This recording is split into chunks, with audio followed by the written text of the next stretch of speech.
Hello guys, welcome to my YouTube channel. So इस video में बताने वाली हूँ सीए फाउंडेशन के बारे में सब कुछ। सो बेसिकली सीए फाउंडेशन में 4 सब्जेक्ट होते हैं।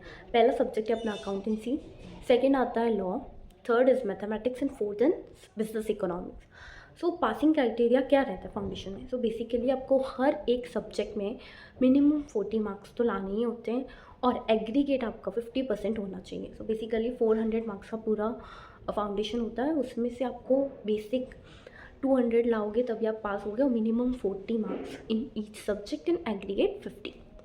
अब आते हैं हम सिलेबस वाइज क्या है, कितना वेटेज दिया गया है। तो बेसिकली अकाउंट्स में जो ये चैप्टर्स हैं, फाइनल अकाउंट्स वाले और ये पार्टनरशिप रिलेटेड अकाउंट्स, ये जो रहते हैं वो मेन चैप्टर्स रहते हैं, उनसे क्वेश्चंस भी ज़्यादा आते हैं। सेकेंड आता है लॉ के बारे में। लॉ में 6 टाइप के एक्ट इंक्लूडेड है। Sales of goods act, partnership act, negotiable instrument act. तो ये सारे जो एक्ट्स हैं वो आपको अच्छे से करके जाना है। और पहली बात ये, जब आप ड्राफ्टिंग करते हो लॉ के पेपर में, drafting is much more important, उससे ही आपको मार्क्स मिलेंगे। तो बेसिकली कि कोई भी क्वेश्चन आता है, आपको अगर उस चीज़ का सेक्शन नहीं आता है अकॉर्डिंग टू दिस सेक्शन, आप उसके बारे में थोड़ा इंट्रो दे दो, उसकी बॉडी दे दो, फिर बाद में उसका कंक्लूजन दे दो। सो यही स्टेप्स रहते हैं, आपको इसी तरीके से ड्राफ्टिंग करनी होती है लॉ में। तो लॉ में प्रैक्टिस बहुत ज़्यादा ज़रूरी है। हम आते हैं मैथमेटिक्स पे। मैथमेटिक्स में बेसिकली 3 पार्ट हैं। एक तो मैथमेटिक्स का है, एक लॉजिकल रीजनिंग का है और एक स्टैटिस्टिक्स का है। लॉजिकल रीजनिंग के तो सिर्फ 20 मार्क्स के क्वेश्चन आते हैं। स्टैटिस्टिक्स और मैथ्स जो हैं वो 40-40 मार्क्स की है। लॉजिकल रीजनिंग में आते हैं ब्लड टेस्ट वाले क्वेश्चन, डायरेक्शंस वाले question, that are pretty good easy. Okay, maths में आते हैं ये क्वेश्चंस परम्यूटेशन कॉम्बिनेशन के, इंटीग्रेशन के, डिफरेंशिएशन वगैरह के, सेट्स के।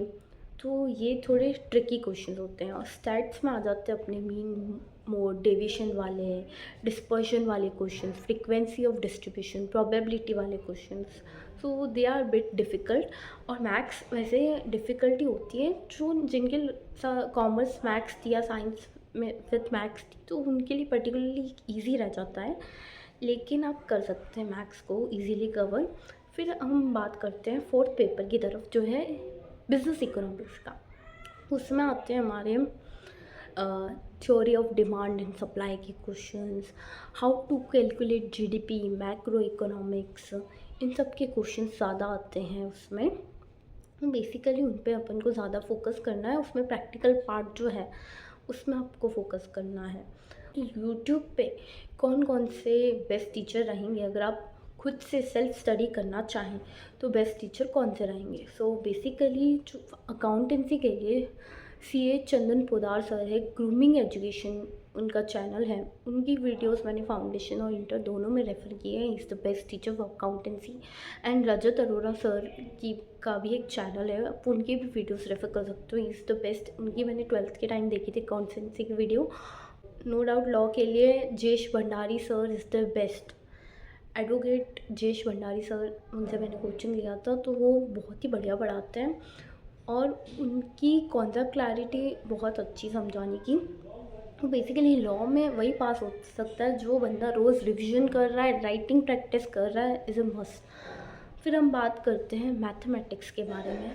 तो मैथमेटिक्स के लिए CA Pranav Popat is the best teacher. Pranav Popat sir बढ़िया पढ़ाते हैं मैथ्स। फिर आते हैं बिजनेस इकोनॉमिक्स के ऊपर, तो सीए मोनीश वोरा कर सर हैं, वो बहुत मस्त पढ़ाते हैं बिजनेस इकोनॉमिक्स, कॉन्सेप्ट क्लैरिटी एकदम झकास हो जाएगी। फिर हम बात करते हैं कि अभी तक के सिनेरियो में फाउंडेशन के रिज़ल्ट का पासिंग परसेंटेज और क्या क्राइटेरिया, क्या अप्रोच रहनी चाहिए कि आप अपना जो फर्स्ट पार्ट है सीए फाउंडेशन सीए का, वो आप क्लियर कर सकें। फाउंडेशन का रिज़ल्ट जो है बहुत ज़्यादा टफ कर दिया है, 15% रह रहा है रिज़ल्ट जून 24 का। तो अप्रोच इज़ सिंपल, आपको अपना सिलेबस पूरा कंप्लीट करना है। एटलीस्ट सिलेबस कंप्लीट करने के बाद आपके पास 1-2 महीने तो रहने चाहिए, 2 to 2.5 मंथ्स आपके पास। आप उसको 2 टाइम्स तो एटलीस्ट रिवीजन कर ही लेना, बिकॉज हमको उतना भी टाइम नहीं मिलता, but 2 times revision is a must. जाके एमटीपी दें, आपको बहुत ज़्यादा क्लैरिटी मिलेगी। उनके चेकिंग पर्सपेक्टिव कैसा है, वो पेपर कैसे चेक कर रहे हैं, so this is the right approach.